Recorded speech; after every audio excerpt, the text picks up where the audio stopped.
Hey guys, this is just a quick reminder before we get into the review that my channel and videos are intended for adult collectors and adult audiences only, as I use adult language, adult humor, and adult references. So, if you are below the age of 18, please make sure that you are either watching this video with permission and presence from a legal guardian, or that you are not watching this video at all, okay? Thanks so much for subscribing and for liking and watching my videos. With that, let's get into the review. Hello everyone, welcome back to my channel. My name is Wyvern Eldridge, and today we will be reviewing the 2026 Deluxe Class Studio Series Transformers 1 Airachnid figure. I've actually had this figure in my collection since December of last year. However, I unfortunately did not have the time to record a video until, well, right now that you're watching this video, or whenever I post it. But anyways, let's just start off with the box art. So, moving the figure aside for a minute and looking at the box art, which, again, it has no bearing, as per always, on the figure review, but I just want to talk about it because I love this character. We have Airachnid with her alt mode, we have Airachnid in bot mode, we have Airachnid nothing, we have pictures of the figure on the back, and of course we have more Airachnid here, and then of course we have more Airachnid here, and that's pretty much it for the box. We don't need that anymore. Starting off with the first category, as per always, which is the bot mode, and I'll try my best not to cream my pants on camera, because I fucking love this figure so much. For starters, this is an absolute 9 out of 10. I'm gonna try so hard not to glaze the figure, because I fucking love Transformers 1 Airachnid, but holy fuck, the amount of careful and beautiful detail that was put into creating this figure is really something to be commended. The engineers, and I'm so glad that Hasbro gave them a proper budget for the figures in the toy line for Transformers 1. She looks fucking beautiful, and the only reason she's a 9 and not a 10 is because of the back kibble, which is so cleverly handled that it makes the entire look of the bot just, it's not even that big of a deal because of just how clean the rest of her looks. Sorry, I'm fixing the lighting. She looks positively beautiful. It's actually something that I never thought I'd see the day of in collecting Transformers figures. The day we get a good Airachnid figure, ladies and gentlemen. This right here is my favorite thing ever. In the history of forever. I think about this every day. I think about this all night long. I stay awake, not sleeping, because I'm thinking about this. The day that she is finally redeemed as a character in toy form from Hasbro. It's the day of all days. It's amazing. The world is ending, surely, because I never thought this day would come. For me, personally, favorite part of the whole thing, definitely the face mold. Although the rest of her body is absolutely gorgeous. But I love how she looks exactly like she's supposed to in the film. She genuinely looks so fucking good. Way better than some of the other figures on the Starscream. But the amount of careful detail that was put into creating grooves in the figure, in her arms and her shoulders and legs and thighs and knees to make sure, and torso especially, like, holy shit, look at that detail, to make sure that she looked as accurate as she could to the movie. Really so fucking good. Absolutely amazing. Snaps right fucking now. Snaps. I'm snapping because I can't clap. It's too fucking obnoxious. She looks amazing. Genuinely amazing. So now moving on to the next category, which would be articulation. Her articulation is actually pretty fucking good. Gotta say, her head can go down, but it cannot come, it can come back up, but it can't look, up. I'm not sure why. I think it's because of a joint in her neck. She can look from right to left, and she can go 360, so she actually can do that freaky trick that she did with Orion. She can turn her head around. However, her head cannot open up since she's a deluxe class figure, which is a real fucking shame, because I swear to God, I'm going to talk about this later, and I'm going to bitch about this. She should have been a Voyager, and I will explain why later. But now moving on to the torso. As per transformation, there is a slight, I'm assuming, hinge joint in the torso that allows this piece to open up like that. And then on course, aside from that, there is also I think it's a, is it a ball joint? I think it's a ball joint in the shoulder here that allows the arm, apart from the joint in the torso, to move independently of its own. She can go up by about that far, but she can't really go any higher because of the shoulder pad interacting with her shoulder. She can move her arm back down and even a little bit forwards if you move her elbow up. She can go 360, of course, like so. And then, of course, moving on to her elbow, they are on a ball joint, so she can straighten her arms to this degree, and she can bend them to about this degree. Her wrists, sadly, have technically no articulation because of transformation, so she can't really move her wrists. I mean, she can move them forward and backwards, but that doesn't count because of transformation. She can't rotate them left or right or 360 or anything. Now moving on down to her hips, because she sadly has no waist swivel, although why the fuck would she? You know, a Transformers figure this complex, even if she's a deluxe class, you know, I completely understand why they didn't give her a waist swivel. Her hips are on a ball joint, as per right there, so she can move her legs 360, so she's got pretty good hip movement. She can, I just showed 360, but for the sake of showing her knee, I'm going to kick her leg up. There is a swivel right here in her thigh per transformation, so you can rotate her legs 360, and then of course her knee joint allows her to bend her knee to that degree. So it's like almost, it's a little more than 190 degrees actually, I think, which is really fucking nice. She doesn't technically have like an ankle joint. What she has is a hinge joint here, once you straighten her leg back out, that because of transformation allows her entire ankle piece here to bend upwards and fold in on itself, because it needs to tap into here for transformation purposes, which we will get into when I talk about transformation. Now actually moving on to the pair of spider legs that she has on her back. Pretty fucking great. All four of them are on ball joints, so they have almost free range of motion. The back kibble and the propellers, or like the rotor blades, get in the way of most of the mobility, but they are pretty good. They can go in like almost any direction you want, almost actually pretty much any direction you want. Never mind that.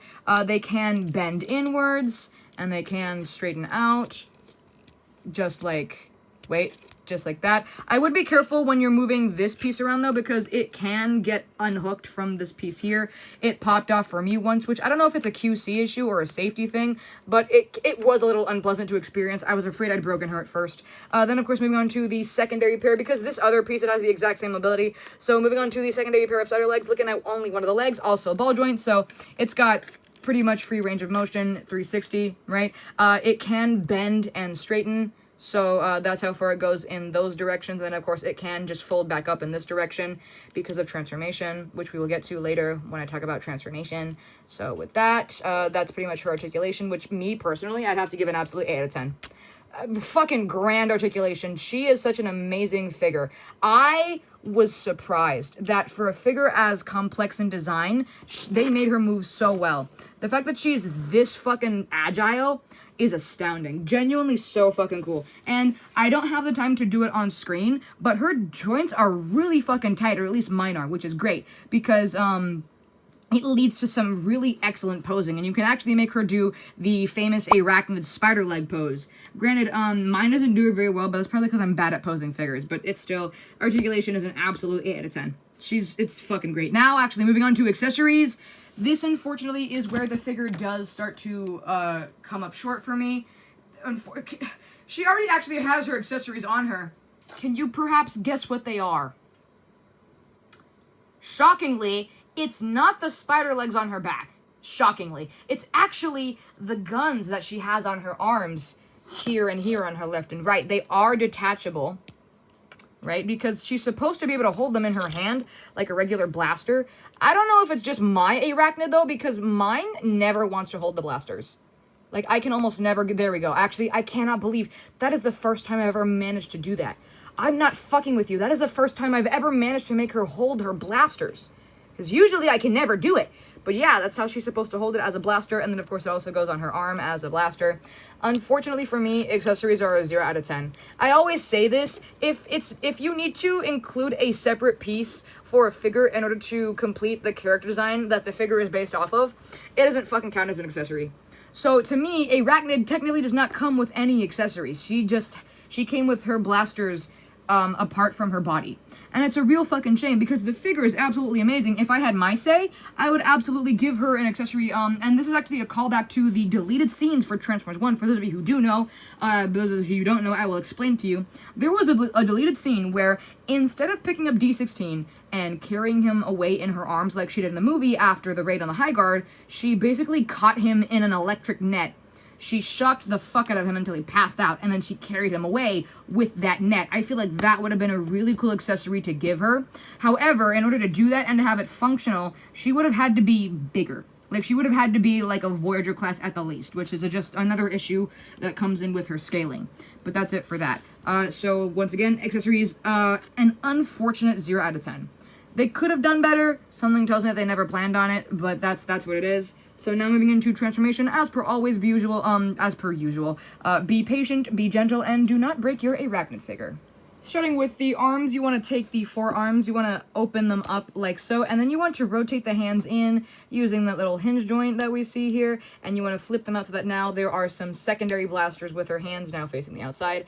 Then, of course, do that with the other arm, open up the forearm, rotate the hands backwards and in, and then close the forearms back up, and now you have Airachnid with her little hand blasters. Very, very cute hand blasters. Then moving on to the back cable, you want to open them up like so. You want to move the spider legs out of the way for this part, basically, right? And then you want to take this piece that we see here, you want to flip it over like so, and you want to hear it tab into place like that. And then you want to take the rotor blades and you want to take this piece, there's a swivel joint right here, you want to rotate it by 90 degrees so that now it looks like this. And if you want to do it right now, you can then separate the rotor blades so that now they look like that, which, by the way, they spin. It's fucking awesome. Once you've done that, you want to take your Airachnid spider legs and you want to basically straighten it out so that they look like that. And then, of course, do the same thing with the other side. Straighten it out. Wait, not that one. Straighten it out with this joint so that it looks like that. And then you want to use the ball joint that we see here to angle the legs up like this. So you want to turn them around and angle them up like that. And then using this hinge joint here, you want to attach this hook piece, sorry, it was off camera, this hook piece here, to the space that we have right there on both sides. So that means you want to use the swivel joint on this side to attach this hook piece into the space that we see right there. And you just want to gently push that together. If mine would be so nice to me. There we go. There we go. So just like that. You want to take the hook, push it in, just like that. You want to push it together, and naturally your spider legs are going to want to meet at the top and the middle, so just take them together, use the spikes that we see here and here to kind of just slide them together and have them click like that. And then here you have your Airachnid rotor, basically. You have like the whole thing. Now moving on to the secondary spider legs, and it's going to be easier if you move the back cable out of the way even further. So what you want to do first is you want to take the back cable, you want to detach it from its spot, and you want to gently pull it up. You're going to see this long piece unhinge from its placement, and you want to push it up, and then at the same time you do that, you want to turn around, you want to open Airachnid's chest like so, and you want to push her head down and inwards. And then using the two ports that we see here on her head, you want to use the tabs that we see here on the chest to push them together and tab them in like that. And then now we can finally come back to the secondary spider legs. You want to make sure that they are somewhat apart. It just makes it easier and less messy. You want to fold this in and up like that, and you want to hear it click into place just like so, like that. And then you want to fold this in, and what you want to do is you want the little space that we see here to go like around this part of the spider leg. So basically this piece is going to go in between the space here. So just kind of push those together and have it click into place like so. Then of course do the same thing with the other side. Go click one like that, and then click it again like that. And then your spider legs are naturally going to want to come together at that point. So what you want to do is you want to take the peg that we see here on this one, port it into the tab that we see here, take the peg that we see here, port it into the tab that we see there, and just kind of gently push them together so that they just become one long piece, like so. And now you have Airachnid's spider legs transformed. Now moving on to her arms, you want to take the forearms and you want to rotate them so that they are now facing this way. You want the blasters basically facing forward. And you then want to use the torso joint that we see here to bring the shoulders back, while at the same time using the other ball slash hinge joint that we have here to push specifically the shoulder, not like the entire arm, specifically the shoulder forward. It's like a really complicated thing. Hold on. So you basically want to push this one piece, right, all the way back like that. And then slowly, while keeping this in place, use the piece that lets you rotate the shoulder forward so that it looks like that. And of course, just do that with the other side. So make it rotate all the way back like so. And then slowly rotate it outwards just like that. And then you want to gently push them together so that the tabs that we see here and here take up the empty space here, like so. If mine would like to cooperate with me and be nice. There we go. So now you want your arms to look like that. And then of course you then want to take your forearms, and using the tab that we see here and the space that we see here, you want to connect it to the other forearm with the space that we see here and the tab that we see here. So just gently have them kind of meet in the middle. and then just press them together. If mine could just do that. Yippee! Okay, perfect. So now your arachnid should look just like this. And if you want to keep on going, what you want to do now is you want to take this long black piece of plastic, right? You want to push it all the way up so that the back cable looks like this. And then you want to bring it up. You want to bring just the back cable, not the plastic. You want to bring the back cable up like this. Now, something that I suggest you do not do. Do not do this, okay? Do not do this. Do not hook. And I'm going to show you in a minute. You see that little hook piece right here behind her head? Yeah, do not tab that into the hole in the back of her head, and I will explain why. It might be hard to see, but there are tiny little stress marks on this hook piece. And the reason for that is because once you get it into her head, it is extremely hard to get it out. It was so hard for me that when I first transformed her, I had to, where is it? There we go. I had to use my metal chopstick. I had to use my metal chopstick to undo it. I had to use it like a lever. And it almost broke my arachnid. Or at least I thought it did. And I would highly suggest that you do not do what I did. So for now, we're just going to fake the transformation. Or at least we're going to fake that by just having it look like that. Do not tab it in. I repeat, do not tab it in. It will make your life significantly harder and basically hell.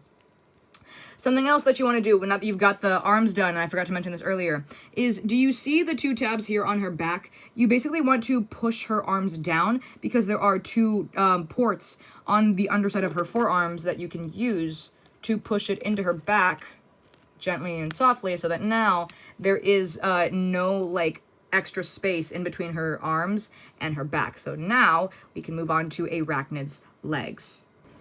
Okay, so now moving to Arachnid's legs, you want to take the thigh piece that we have here and you want to untab it and bring it down like so. Then you want to do the same thing on the other side. Untab it and then gently bring it down just like that and kind of spread your arachnid legs apart. No, not like that. Before using the ball joint that we see in the hips, like I showed you earlier, to rotate the legs upside down, just like so that now the thigh pieces are facing downwards and her legs look like that. So now she's doing a really weird sort of splits. After that, all you gotta do now is use the little thigh swivel that we have on both legs. Rotate them, other way. Rotate them up like this and up like this. And then you wanna use that ankle and you wanna bend it downwards and have the knee piece that we see here, the tab here, port into the hole on the knee that we see there. Just kind of click those together like that, and then click those together like that. And then after that, you want to separate the thigh from the knee. And how you do that is you just kind of gently pull, and then this should detach from this, leaving it like that on both sides. Nope, wrong one. Wrong. There we go. Just like that. And then now what you want to do is you want to fold your calves in a way that reveals this waist swivel perfectly so that we can rotate Arachnid's legs up. And then, of course, do that on the other side. Bend it and rotate, but don't rotate the thighs. After that, all you got to do now is push the thighs upwards and connect them to the torso. The pegs that we see here and here should tab into the spaces that we see here and here. Just kind of gently, gently push them up and push them together, and then do that on the other side. Push it up, push it together. Come on. There we go. Then you want to bring the thigh pieces and you want to use they're on a ball joint. So you want to use them to swivel them around like so, swivel them around like so, bring them down and together just like that, and then angle them together at one another. Wait a minute, this one's not being cooperative. There we go. Angle them together and then use your arachnid's joints to bring those wings down. And here you have Arachnid fully fucking transformed into alt mode, which for me personally, the transformation, it's a 9 out of 10. Like, I have in my notes, I have an 8, but now just doing it on the fucking camera, I can't help myself. I'm completely glazing her figure. Fucking 9 out of 10.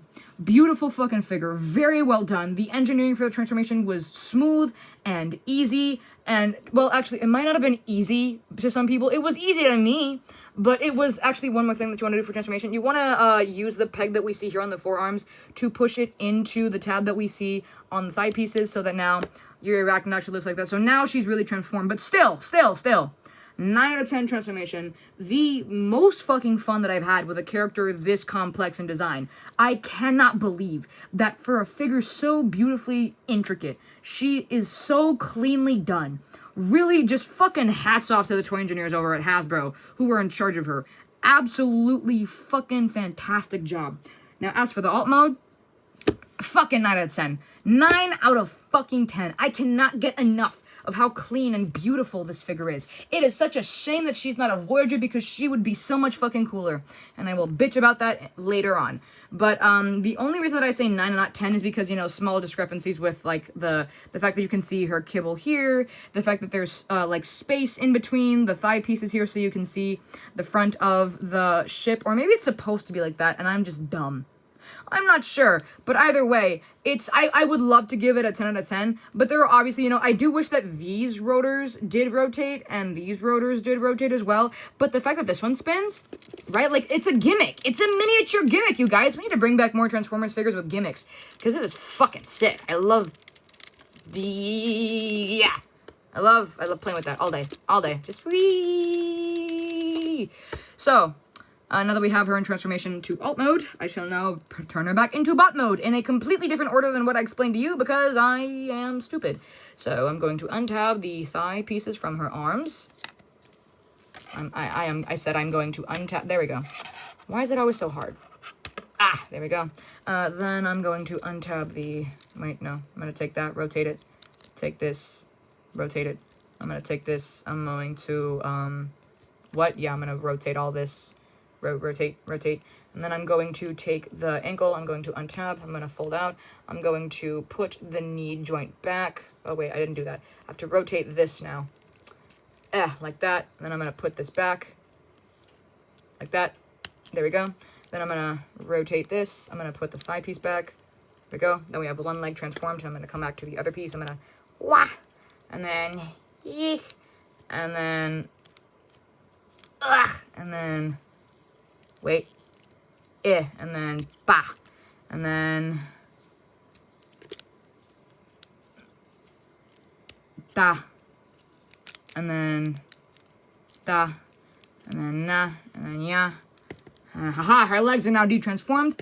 Coming around to the arms, I'm gonna move the back kibble backwards and up like that. I'm gonna pull the arms apart. I'm gonna pull the shoulders apart. I am going to pull them forward. I'm going to rotate the shoulders as I push in the torso pieces. Bring them forward, rotate the shoulders as I push in the torso pieces. I am then going to... Also, by the way, if your Airachnid... It happened to me the first time, though. If your Airachnid head is stuck and you can't get her in her chest, out of her chest, all you gotta do is take this little itty-bitty peg back here, push it out, like push it like kind of hard, and her Airachnid head will pop out. She'll want to pop out. I don't know if it was there specifically for that purpose, but it helped me when my Airachnid got stuck, so it was great. So actually, before I finish with the... Okay, wait. Pulling her head out. Her chest is now back in place. I am now going to move on to the spider legs. I'm going to pull these apart. I'm going to pull them down. I'm going to unfold them. 1, 2. Unfold them. 1, 2. Bring them up. I'm going to then come up to the primary pair. I'm going to pull these apart. I'm going to pull these apart. I'm going to bring them down like that. I'm going to bring this down like that. Then I am going to... What is happening? Okay, there we go. Then I'm going to pull these apart. I'm going to take the rotor blades. I'm going... Oh, wait. Wrong way. I'm going to turn them together. And then I am going to rotate them like that. I'm going to have like that. I'm going to have this folded down like that. Then I am going to push the back cable together. So I'm going to use this long piece of plastic. I'm going to push that down. And I'm going to push it together so that the port that we see in her back right... Where's the lighting? Right there. Is going to port into the hole that we see in her back there. Just like so. Then I'm going to, of course, fix her spider legs. Spider schmiter. Come on. There we go. And now she is actually... Wait, no. 2 more steps. I'm going to take her arms. I'm going to unrotate them. And I'm open arms. Rotate out the hands. Open arms. Rotate out the hands. And with that, she's transformed back into her beautiful, gorgeous, big booty, bodacious bot mode. Wait. Stand. There we go. She wasn't standing properly. So now she is back. And we can continue on with the next category, which would be scaling. Now, scaling for her, for the other figures in the Transformers 1 toy line, it's pretty alright. Do I wish she was a Voyager? Yeah, but that's just because I wish that Hasbro wouldn't always restrict their female characters to getting deluxe class figures. I genuinely wish it was a Voyager, and I'll explain why in a minute. So first of all, showing her next to Optimus Prime, wah, wah, wah, like so in the film, which I think is actually not that inaccurate. I don't know if Optimus Prime is a little taller in comparison to Airachnid, but I mean, I thought he was in the movie, but that just could be me tweaking, putting him aside, and now bringing over her girlfriend. Oh, I mean, arch nemesis. My bad. We have Alita 1, also Deluxe Class and Studio Series, which, this figure, I will talk about her later. She kind of fucking sucks. It's a shame. But I do actually like to make them kiss. It's a very fun little pastime that I do whenever I'm alone in my house, all by myself. Ha ha ha. Now putting her next to a Voyager class figure for Transformers 1. I have her... Wait, don't fall. Okay, very cool. This is where the scaling becomes a slight issue for me. I have her here next to the Voyager class Sentinel Prime figure. And the reason that it's an issue is because she's not that short compared to Sentinel. She's not. In reality, she's actually, like, about his height, if not, like, maybe a couple of centimeters shorter. But let me actually pull up my Transformers 1 art book right now so you guys can see what I'm talking about, and I can explain to you why this figure is as big as he is in comparison to her. Okay, so here we have my Transformers 1 art book, and I flipped to page 65 for this page. You want to look at the characters here, right? So here we have scaling for some of the main characters, and by main, of course, I just mean the main four that we have in the movie. We have Starscream, Soundwave, and Shockwave, and then we also have Arachnid, Sentinel, and Alpha. Now, when you look at Arachnid and Sentinel, because this is technically the closest that we can really get to a movie accurate height, right? Because we don't really see them standing side by side in the movie all that often. The closest we get to having an actual height comparison would be to, like, really squint and eyeball how tall they are when they're crouched over in the mess hall when they're talking to D16 and Orion after the Icon 5000. But here you see that, generally speaking, Arachnid is not that much smaller than Sentinel. However, her scaling to him drastically changes when he enters his battle mode, which is why he's as tall as he is as his Transformers figure, because his Transformers figure, and I will talk about this when I get to him in our figure review, it includes all the components for his battle mode. So, the reason he's as big as he is compared to Arachnid's figure is because the Sentinel Prime already has battle mode incorporated, which means that all he has to do is just dwarf Arachnid, right? So that's why Arachnid is as small as she is compared to Sentinel's figure, although I still am gonna be a bitch about that and complain because she should have been a Voyager, and I will never let this go. Okay, so now that I have showed you guys why Sentinel Prime's figure is so much bigger in comparison to Arachnid, despite the fact that they're about the same height, really, now I get to complain about the scaling for the other Transformers toys, which is that I just fucking wish Arachnid was a Voyager. I get it. I get that I literally just explained to you why she's not, but I still wish she was. She should have been a Voyager. Because what are you talking about? I swear to God, I do not remember her being that short in comparison to, like, Optimus Prime or Alita 1. And I genuinely, honestly, I love this figure so much. I love this character design so much. I just wish that she'd gotten a Voyager class figure. So if Black Mamba or some other company that creates large scale Transformers figures wants to make a Voyager or hell a leader class Arachnid, I'd buy that shit immediately. I would give you my right nipple for that, actually. Not sure what you would do with my nipple after you had it, but that's how far I'd be willing to go to get the figure. Let me show her scaling next to some other figures. So at the moment, her toy line scaling is a solid, I'd have to say, probably a 4 out of 10. It's pretty good in comparison to some of the other Deluxe class figures, but in comparison to, like, Voyager class Sentinel Prime, even though I literally just explained why she's that size compared to him, I would say it sucks. So first of all, we have her next to my Deluxe class Fall of Cybertron Shockwave right here. And actually, let me wait. Okay, cool, that's what he looks like. And then now, ooh, my bad, G. And then I'm taking this guy away. Let's put, oh, damn. Let's put her, all of my figures keep falling. Stop it, stop it, stop it. Okay, cool, there we go. There, I fixed it. Now putting her next to another Voyager class figure. I have her here next to my Voyager class War for Cybertron More Than Meets the Eye edition Megatron figure. La la la la la la la la. And then finally for a leader class figure, I have her here next to my la la la la la Megatronus Prime. He's literally one of my favorite leader class figures, and he's ginormous. Fun fact, I got both of these guys in Texas. Fun fact. And in the same store, no less. It's a really, really cool coincidence. Coinky-dinky. La, la, la, la, la. Okay, great. So now moving on to pricing. Because I said scaling was a 6 out of 10. Yeah, 6 out of 10. Pricing for me. So she was originally marketed on Hasbro Pulse, and she currently is still available at the time of recording this video for $27.99. Would I say that that's worth it given what you get? No.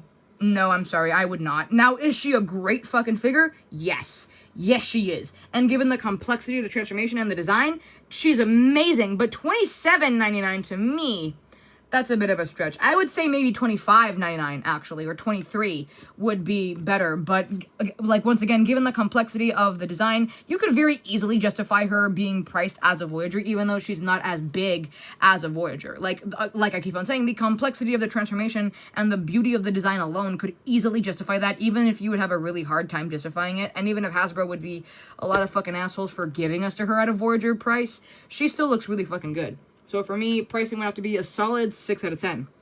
6 out of 10. So with that, final thoughts on the figure. She's really fucking great. I love her so much. And I'm glad that I got her in my collection. I'm actually glad that I found her so fucking random in a Target. It was so weird. So let's tally up the points. La la la la la la la. La la la la la la la la la la la la. Bot mode is a 9. Articulation is an 8. Accessories are an unfortunate 0. Transformation is a 9. Alt mode is also a 9.